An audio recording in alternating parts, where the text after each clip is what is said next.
In today's video, I'm going to teach you how to fix Outlook, not sending or receiving emails. If messages are stuck in your outbox, new mail isn't arriving, or Outlook is unusually quiet, follow along and we'll walk through reliable fixes in a clear order. Start with basic checks. Confirm your internet connection is stable.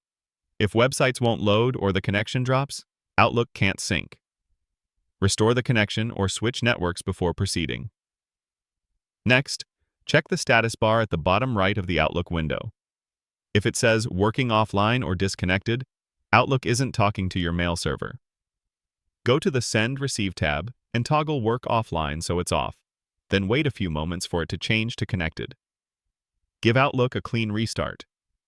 Fully close the app, making sure it isn't still running in the system tray, and then reopen it. A fresh start often resets minor glitches and reestablishes synchronization. Now make sure your mail isn't being filed away. Open your junk email folder and any folders you use for organizing mail. Also review deleted items in case something was removed automatically. In the inbox, check both Focused and Other tabs if you use Focused Inbox. Use the search box set to All Mailboxes or All Folders to catch anything that's been moved unexpectedly. If you're unsure whether the issue is the app or your account, sign in to Outlook on the web. If you can send and receive there, your account is healthy, and the desktop app likely needs attention. If webmail has the same problem, it points to an account or service issue rather than your device. Next, review account and settings inside Outlook. Go to File, Account Settings, then Account Settings. Select your account and choose Repair to let Outlook detect and fix common configuration problems. If you recently changed your email password, update it here so Outlook can authenticate correctly.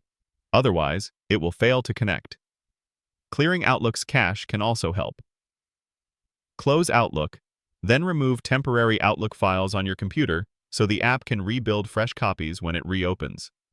This refreshes local data and does not delete mail stored on your server. Check your blocked senders list to ensure legitimate addresses aren't blocked, which would prevent their messages from arriving. Finally, review your rules. From the Home tab, open Rules or Manage Rules and Alerts, and disable or delete any rule that moves or deletes mail in ways you don't intend. After these steps, send a test message to yourself and watch for errors. In most cases, mail flow resumes once the connection, settings, or filters are corrected.